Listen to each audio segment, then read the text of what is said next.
one thing that I really liked is the quirkiness of every single character. If I'm being honest, all of them were so quirky in their own ways that just made them feel so real, and they just weren't perfect. Like, they were odd. Like Namgyu, although he was a really nice, polite guy, he was boring. Like, I wouldn't date a man like that. A man was boring. He was old-fashioned. He was, yeah. So there's him, and then the Rockfish guy, he was also very quirky and weird in his own way too. And then Kyuho, actually Kyuho was perfect. There's nothing wrong with Kyuho. So it has been 2 weeks since I posted a video, which is kind of insane for me. Yeah, that was a complete drastic lifestyle change, and there are so much content that I am going to be trying to put out this month. But yeah, I think the return is off to a strong start because I will be reviewing Love in the Big City. So the funny thing is, when this was first announced, I had heard about it and then kind of forgotten about it, and it wasn't really in my highly anticipated until I saw the scandals associated with it. So basically, it's a BL, it's a gay romance drama, you know, and Korea, being as homophobic as they are, had some people protesting, and the main character, Nam Yoon-soo, they got really upset with him that he decided to take upon this role, and so he really just clapped back at the haters and was like, 저는 오히려 그런 거는 신경 쓰지 않았어요. 왜냐면 제가 영상을 올리거나 이런 댓글에 악플을 달리거나 했을 때는 저는 족성됐어요. 오히려 그런 분들은 100명 중에 한 명이었거든요.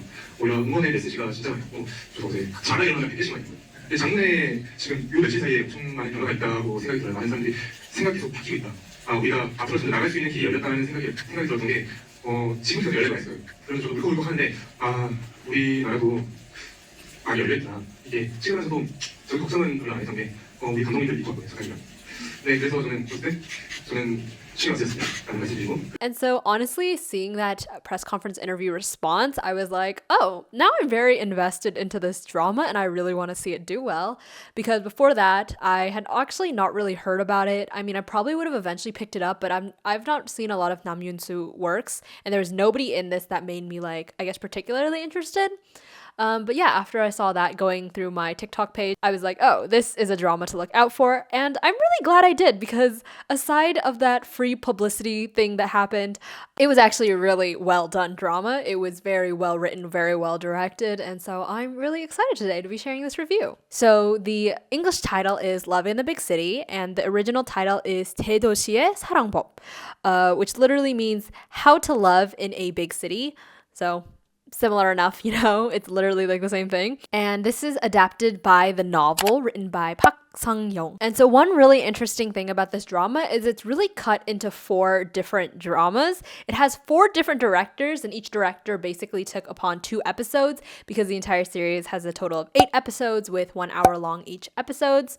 And then one interesting thing is, aside the fact that there's 4 directors, each 2 episodes is a different story, because so all do feature Nam Yeon-soo, who plays Ko Young, and basically each 2 episodes features a new character. So there's like 4 different lovers across the 8 episodes, and so yeah, each director really handles that specific cast, and then they like move on to the new cast and blah blah blah. But the writer for every single episode remained the same, and they were all Park Sang-young, and that's the writer of the original novel, so makes sense. It was released on October 21st all at once, and I did watch it all at once. This review was actually supposed to go up last week, but if you watch my Unemployed Diaries work-related content, then you will know what I've been up to. But actually, that isn't released yet, so if you do want to know why I haven't been posting, then you can go check that stuff out. But if you're only interested in my drama reviews, you can really just check in every Friday, because Fridays are my drama review days. So today's is going to be a little different because I will be summarizing and giving the characters at the same time, simply because each story basically introduces the character, so might as well just summarize and introduce characters at the same time. So the very first 2 episodes are titled Mie, and it's directed by Son Tae-kyum. And what's really funny is I think it's interesting how the emphasis is on this girlfriend of his, even though one of his lovers is also featured in it. So since this is the very first episode, we are introduced to Ko Young, who is a gay college student, and he is not yet out of the closet. Outside of school, he hangs out with his 3 gay friends, going to gay clubs and getting drunk. One day, Koyoung ends up at a modeling gig where he's a replacement for a model that couldn't make it. He clashes with the photographer Kim Nam-kyu because he shows up late and the photographer feels disrespected. He ends up doing a really good job as model though, and the photographer ends up really liking Koyoung simply because he was happy to see a good model basically. And then one day when Koyoung is at a gay bar, he runs into the photographer. And once again, you can see that the photographer has a lot of interest in Koyoung. Koyoung ends up kissing him until he notices that his classmate Mie is walking by, and so he pushes Namkyu off and goes to talk to Mie. He basically asks her not to tell anyone, and she promises she won't tell anyone. As he looks back, Namkyu is already gone. Back at school, Koyoung's classmates / friends are shit-talking Mie because they think she's very promiscuous and a whore, basically, because she sleeps around a lot. And Koyoung is really upset about hearing this, so he gets angry at them and refutes them, and he basically becomes a loner too. And then suddenly, Koyoung gets a text from Namkyu, and the two meet up, Koyoung apologizing for everything that happened, and Namkyu expressing his feelings for Koyoung. The two go to some scenic viewpoint and kiss and begin dating. At the same time, Mie and Koyoung end up becoming friends as both are loners in their class. And so yeah, they get really, really close. They have these bestie vibes, and they eventually move in together. So as Mie and Koyoung get closer as friends, Koyoung and Namkyu are getting closer as lovers, I guess. But the thing is, we see a lot of conflict in their relationship because Namkyu is a very uptight, old-fashioned type. He's very boring, and he's very quirky, and I mean he's sweet and everything, but if you can tell, Koyoung is a very flamboyant character. He's very loud and fun and a lot of energy, whereas Namkyu doesn't even drive over the speed limit. And so one day they go to karaoke with Koyoung's friends, and Namkyu sings this very dreary ballad song, kind of ruining the vibes. And so Koyoung is very embarrassed of Namkyu, and he ends up finally breaking up with Namkyu. What's funny is soon after, Koyoung ends up dating an influencer, and the influencer says the same things to Koyoung that Koyoung had said about Namkyu. So the influencer tells Koyoung that he's too much energy and that he's embarrassed by Koyoung, which is what Koyoung had said of Namkyu. So yeah, he has that little moment, and that ends pretty soon. So then they are next preoccupied by the fact that Mie gets pregnant. She was seeing two men at once and doesn't know who the father is. Koyoung ends up being super supportive for her throughout her abortion process, helping, kind of going with her to get the abortion, actually paying for it, and she pays him back. And soon she gets really depressed post-abortion, and then after she feels better some time later, she begins going into super studious mode, which he also does as well, as they're about to graduate college, and so they're looking for jobs. Mie basically just kind of turns a new leaf. She gets a job, and she ends up leaving the house for retreat stuff. And so he's left by himself, very lonely, boyfriendless, and best friendless. And once Mie returns to the house, she comes back very ordinary, I guess, normal and toned down versus the excited woman she was when they were younger. She comes back and she's dating this very ordinary guy that she met at work. And she gets so busy with her work and boyfriend that she kind of neglects Koyoung, and Koyoung ends up getting really, really lonely. One day, Mie's boyfriend finds out that she's living with Koyoung and not some random female coworker that she said she was. And so she tells him the truth that Koyoung is gay, so there's no need to worry about. Mie tells Koyoung that she told her boyfriend this, and Koyoung gets very rightfully mad at her.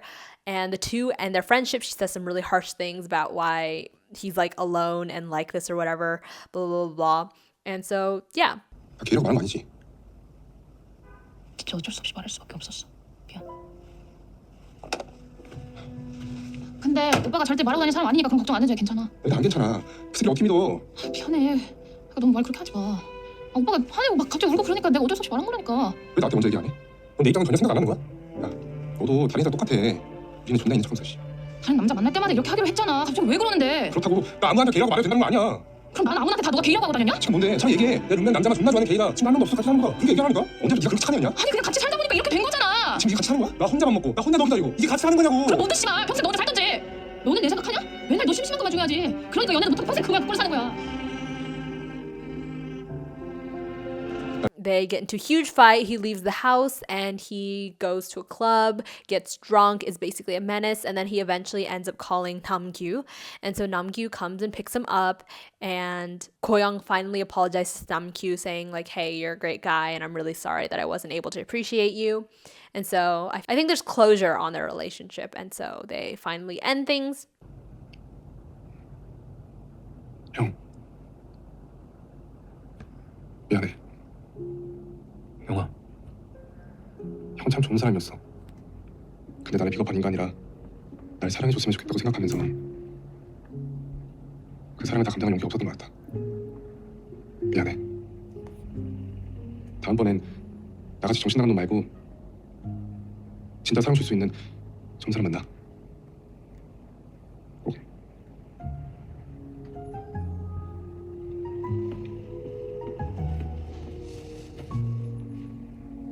그동안 정말 고마웠어. Koyoung begins to write a novel, and 10 months later, he calls Mie, telling her that his novel is receiving some praise. She also breaks to him the news that she's getting married, and yeah, she wants Koyoung to sing at her wedding. And as Koyoung is preparing for the wedding, he finds out that Namgyu has passed away due to speeding, which, if you remember, he previously would not drive over the speed limit. So I guess Namgyu changed for Koyoung, but it was not in a good way. And so this story ends with Koyoung going to Mie's wedding, them singing together, being besties, and Koyoung at the end of the wedding returns home to an empty apartment. Okay, so then the next two episodes, which is 3 and 4, are titled A Piece of Rockfish, A Taste Out of This World. So at the beginning of the series, Koyoung finds out that his mom, who is a clergy leader, has cancer. He begins to take care of her and becomes very stressed. Following Mie's advice that when your head's about to explode that you should meet new people in a new environment, Koyoung ends up taking a philosophy class where he meets No Young-soo. They eat together and play soccer together, and Koyoung ends up developing up a crush on him. The only thing is, Koyoung isn't sure if Young-soo is gay or not. During this time, Koyoung is growing increasingly stressed taking care of his mother, who is constantly nagging him about how he isn't married yet, doesn't have a good enough job, and isn't dedicated enough to taking care of her. To relieve his stress, he takes Young-soo to the club, who isn't having any fun. Koyoung ends up running away and Young-soo chases after him, and the two finally sit down to eat some rockfish. Here, Young-soo confesses that he does like Koyoung, and they kiss and begin dating. 좋아요. 저도 청어 좋아해요. 청어 말고 당신이라는 우주를요.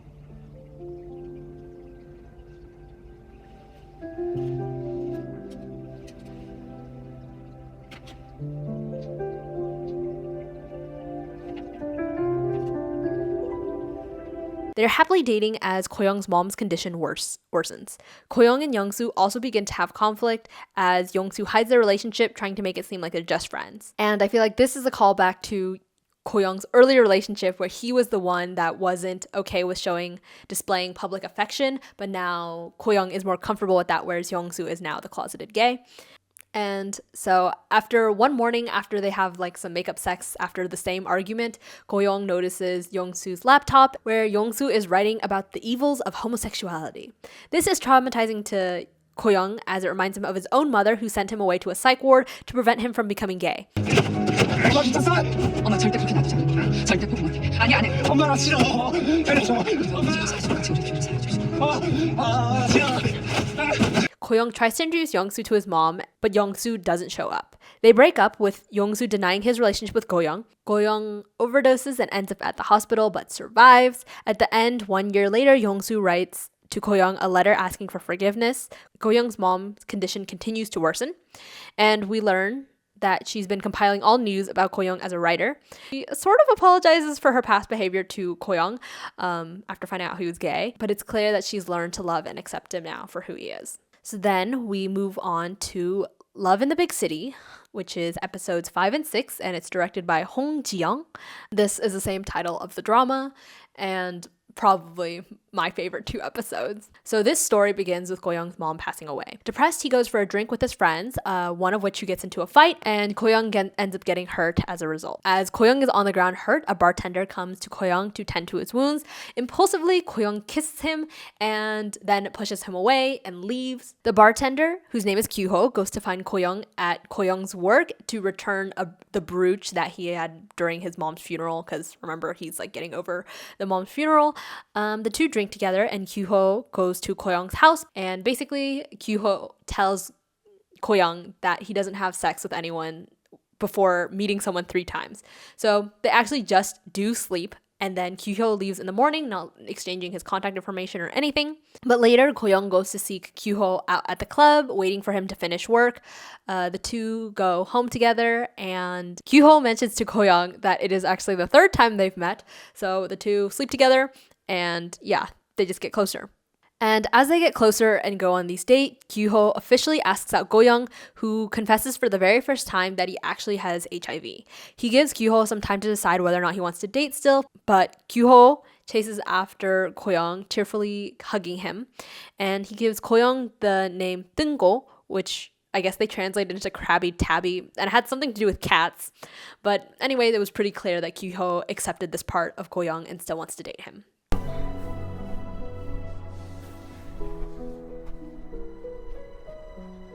있잖아, 내가 고양이를 엄청 좋아해. 근데 못 길러. 갑자기 그 얘기 왜 나오는데? 너 뚱하고 못된 고양이처럼 생겼어. 그러니까 앞으로 뚱보라고 부를게.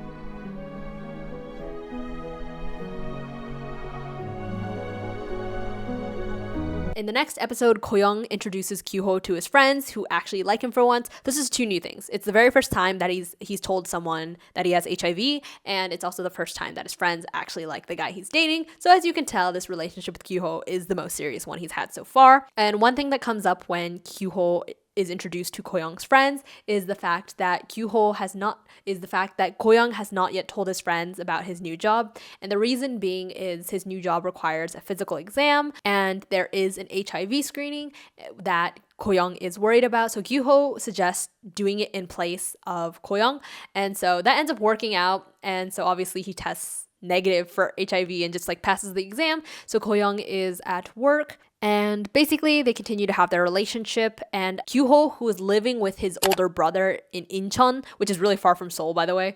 So they were having like this long distance relationship that also had some strain on the relationship. But basically, after that argument with his older brother, Kyu-ho ends up moving in with Ko-young, but their relationship also becomes strained as Ko-young is really preoccupied with his writing and his own job. And so they end up, having fights about like living together, and Ko-young is obviously stressed from his work, Kyu-ho stressed from his work, and they don't have sex as much because both of them are always in bad moods. And at the suggestion of Ko-young's friend to rekindle their romance and passion or whatever, the 2 end up taking a trip to Bangkok. So they like rekindle their fire and everything, but they return back to Korea, same old again. And so their relationship kind of returns to their strained ways until suddenly a new thing pops up, and that is Kyu-ho has been offered a placement in China as a nurse, where everything will be paid for, and it's like more money. And he asks Ko-young to come with him, and so he agrees. And so the 2 begin learning Mandarin together. But soon Ko-young asks his office to be relocated to the China branch. The only thing is they require an HIV screening, and Ko-young gets really depressed by this, so he tells Kyu-ho that he can't go. And he tells him that it's basically that work just didn't choose him to be relocated, and that Kyu-ho should still go without Ko-young. So yeah, so Kyu-ho ends up going to China, and Ko-young breaks up with Kyu-ho because he wants Kyu-ho to live his best life. And so yeah, he acts all very supportive and strong. Kyu-ho doesn't want to actually break up, but Ko-young is like, let's break up. So the 2 break up, and after he sends Kyu-ho to the airport, Ko-young on his way home cries, and I cry too because my favorite couple just broke up. And so, lastly, we are on the last 2 episodes, which are my least favorite, and I just don't understand what the point of this was at all, to be honest. But yeah, so it is a vacation in the late rainy season. So basically, 1 year passes from his breakup with Kyuho, and Koyoung is finally able to quit his job to pursue writing full time. His novel gains massive success, and his absentee father reappears, who Koyoung gets really mad at because his dad cheated on his mom and also abandoned them. Yeah. In the meantime, one of Koyoung's friends was proposed to, and the friend group is celebrating together. Koyoung soon learns that Kyuho is returning to Seoul and matches with someone named Q on a dating app. There are references to Kylie Wilde, who is the artist he listened to after he got diagnosed with HIV, and also what he refers to HIV the entire time. I didn't think this detail was important until it came to this episode, but yeah. So he calls his HIV Kylie because she's the singer of a song that he listened to after he got diagnosed with HIV. I don't know if all of that made sense. But anyways, he matches with this person, hoping that it's Kyuho, but it turns out to be some Japanese man who goes by the name William Habibi. During their second meeting, Habibi asks Koyoung to join him on a work trip to Bangkok. So he does.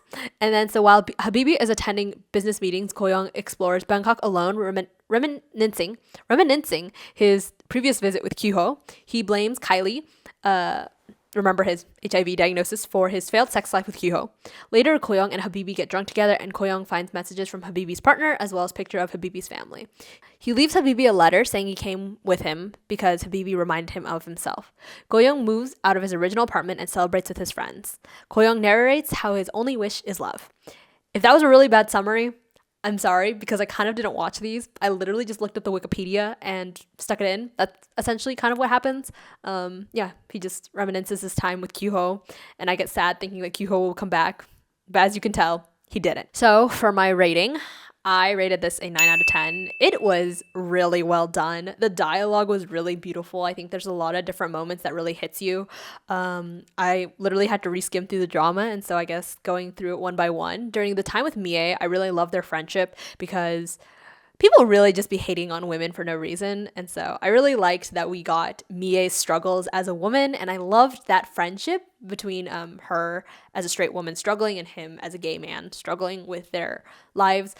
And yeah, one thing that I really liked is the quirkiness of every single character. If I'm being honest, all of them were so quirky in their own ways that just made them feel so real, and they just weren't perfect. Like, they were odd. Like Namgyu, although he was a really nice, polite guy, he was boring. Like, I wouldn't date a man like that. A man was boring. He was old-fashioned. He was, yeah. I think he can definitely be endearing and lovable, and he's perfect husband material type, but he was no fun, and he was so weird. Like, yeah. So there's him, and then the Rockfish guy, he was also very quirky and weird in his own way too. And then Kyuho, actually Kyuho was perfect. There's nothing wrong with Kyuho. And then we're gonna get into the cons for that because there's nothing wrong with Kyuho. But yeah, so overall, very well written, very beautifully shot. I actually didn't originally know that each director was different, but it does make sense because each section, like each 2 episodes, felt very different from the rest, but I thought it was mainly because of the story. But I guess there are different directors, so like the style was also different, but it is very cohesive because of the writing. I think it's just very separate because the stories are very separate as well. And I think stylistically, I really like this. It's very refreshing to see something like this.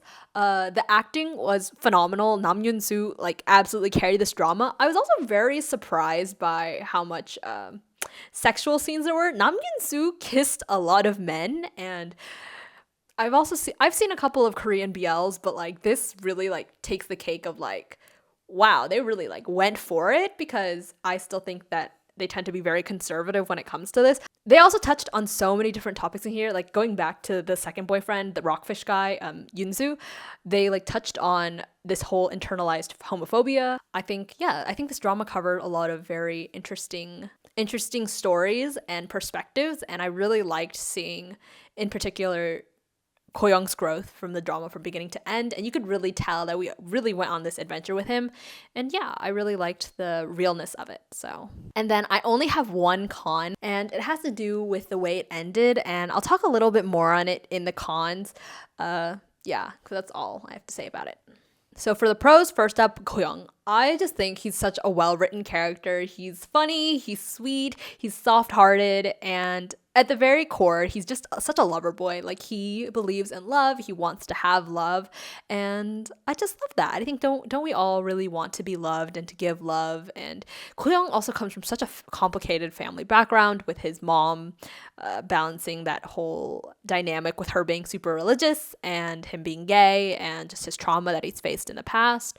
He struggles with like making friends, and overall, I think he strived to be a good person. Like, even with Namkyu, their relationship did end poorly, but he ultimately apologized and acknowledged that Namkyu was a really great person and that he really missed out on such a great guy. And so, love that self-awareness. Another pro, I kind of mentioned this in my rating, but I really loved the realisticness of each guy. I think it was just very refreshing to see, especially in Dramaland. We see people that are like perfect and no flaws, but every single one of his boyfriends was weird in some way. So like the very first one, he was boring even though he was nice, and the second one was homophobic and quirky. Like, he talked about like he just yapped a lot about things I was not interested in, but he was really hot. It was very refreshing to see these somewhat flaws, but in a way they aren't really flaws because they're just character traits. They weren't perfect and completely normal like we think humans might be, so. And then one pro that I really like is that the men came and go, but throughout the entire series, Koyoung had his friends by his side. I love a good friendship thing. But this is funny because this will go into my cons, and the main con is the fact that I just got played so emotionally as a shipper and a happy ending person. In a way, the drama ended up on a kind of sad note because Koyoung doesn't really end up with anyone, and there's like nobody there. I guess it ends off with a little hopeful message that he's going to continue to discover things about love, and I think it's really realistic and I love it, but I am a big shipper and I just wanted him to end up with someone happily ever after. And one thing is, I could never understand why Koyoung and Kyuho actually broke up. Like, I think they still loved each other. I don't know why they didn't pursue distance. Like, I think I would have felt better if they pursued distance and ended up breaking up, but I just didn't get it. They seemed so much in love, and even a year later, Koyoung is still not over Kyuho, and especially if Kyuho's returning to Seoul, are they going to get back together? But basically, yeah. As a shipper, also, I got played every single episode because I did not know what to expect. So the first time he's with Namkyu, and I saw that him and Namkyu were going to break up. I'm also really surprised that Namkyu just suddenly died. Like, what was that plot point? But basically, when Rockfish guy got introduced, I fell for him. I was like, oh, here's his happy ending. And then they broke up. And then he meets Kyuho. And then I was like, oh, this is the end game. Oh, we're good. And then they break up again. And then we get this random at the very end. And I'm not invested in the random at all. But basically, yeah, as a shipper, I was just very broken. And I was just I kind of like the Rockfish guy still. I don't actually care about Namkyu at all. But I kind of still missed the Rockfish guy when he was with Kyuho, and then even after the entire series ended, I'm still in between the Rockfish guy, who is Yunsu, and Kyuho, and basically, yeah, I just don't get any ships, and that's really sad and devastating and heartbreaking for me because I am here for the romance. And so yeah, this would be my only con because it isn't even a flaw with the drama personally, because like I understand the direction they went. It's a very hopeful message of like, you're gonna have like so many different people you love, I feel like, in the course of your life if you're a normal human being, I believe. I definitely love that the fact that you see several romances and relationships, because in K-dramas, you usually see just one guy that they love and he's the good guy, blah blah blah, all the exes are bad. And this isn't to say that every single one of his exes were bad, especially with Kyuho, because Kyuho was a good guy and they still ended up breaking up. Maybe if that reason were a little bit more believable, this would be a little bit less of a con. But regardless, I am a happy ending sucker. This was realistic, but I wanted my unrealistic happy ending because that's what I watch dramas for. Like a somewhat realistic, unrealistic happy ending, you know? Like, but that's like what I watch dramas for. I want to be left with some sort of happy, hopeful note, and I think this did end on a really happy, hopeful note, but I just wanted a happy ending with a couple. Why is it so hard to ask for? So yeah, that's like my only con and my only beef with this drama. Yeah, so that is all for my review for Love in the Big City. I think my head was a little bit of a mess. I'm not sure if I was able to convey any of my feelings properly, accurately. It's also been a while since I watched this drama because I watched it when it all dropped and then I got preoccupied with some other things in my life. Next week, I think will be about some Chinese dramas. If you're into Chinese dramas, you would know that there's like a million coming out right now. So I'm going to try to clarify exactly what to focus your energy on, what I'm watching, and yeah. Also going to actually start talking a little bit more about my life. So if you're interested, I think I'm trying to release those videos on Sundays. So yeah, check back then. Or you can watch my shorts because I talk about my life a lot in my shorts. But otherwise, if you're just here for the drama views, that's cool too. Just come back next Friday. I'll be talking about some more of them. But that is all for today. Thanks for watching. Bye-bye.